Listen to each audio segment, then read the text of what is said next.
আজ উদ্বোধন হলো 12তম দমদম বইমেলা। এই বইমেলার উদ্বোধনী অনুষ্ঠানে উপস্থিত ছিলেন দমদমের বিধায়ক তথা রাজ্যের শিক্ষামন্ত্রী ব্রাত্য বসু ও দমদম লোকসভা কেন্দ্রের সাংসদ সৌগত রায়, দক্ষিণ দমদম পৌরসভার প্রাক্তন পৌরপ্রধান ডক্টর পাঁচু রায়। এছাড়াও উপস্থিত ছিলেন বিভিন্ন সাহিত্যিকেরা। এই মেলায় প্রায় 45টি বইয়ের স্টল রয়েছে। এছাড়াও থাকছে বেশ কিছু খাবারের স্টল। এই মেলা সম্পর্কে সাংবাদিকদের সামনে কি বললেন রাজ্যের মন্ত্রী এবং সাংসদ, শুনে নেওয়া যাক। মাননীয় শিক্ষামন্ত্রী অধ্যাপক নাট্যকার শ্রী ব্রাত্য বসু মহাশয়ের লিখিত বই উদ্বোধন হচ্ছে এই মঞ্চে। এই রাত তোমার আমার, খুব সুন্দর একটি মুহূর্ত। আজকের দমদম বইমেলা 2024 সুন্দর করে তোলা হচ্ছে।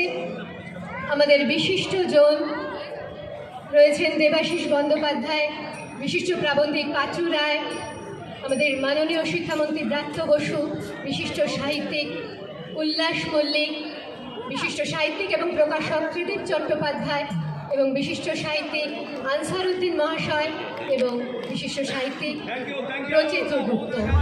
আমাদের বইমেলাতে প্রত্যেক বছরই হয়। 2011 সালে মমতা বন্দ্যোপাধ্যায়ের সরকার যবে থেকে প্রতিষ্ঠিত হয়েছে, দমদমের মমতা বন্দ্যোপাধ্যায়ের নির্দেশে এবং তার অনুমতি সাপেক্ষে দমদমে এই ধরনের বহু সাংস্কৃতিক অনুষ্ঠান হয়। তার মধ্যে একটা হচ্ছে বইমেলা। বই দেখুন, আমার সাংসদ বাংলার একজন বিশিষ্ট বিদ্বজন, তিনি এখানে আছেন। তিনি আমার থেকে আর ভালো বলতে পারবেন, কিন্তু আমার মনে একটা বই মানে এমন একটা উইলিয়াম হরহে বোরহেস, বিখ্যাত লাতিন আমেরিকান লেখক, তিনি একজন লাইব্রেরিয়ান ছিলেন পেশায়।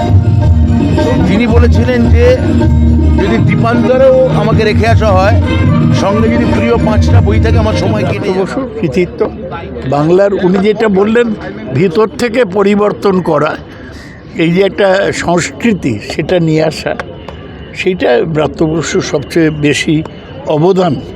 এবং বইমেলা তো একটা মেলা নয়, একটা আন্দোলন, মানুষকে বই পড়াবার আন্দোলন, সেটা খুবই ভালো লাগছে, ভীষণ ভালো লাগছে। এবং আমরা নিশ্চিত এই বইমেলা আগামী দিনে, আগামী বছর আরও সুন্দর, আরও ঝকঝকে, আরও মানুষের সমাগমে ভরে উঠবে।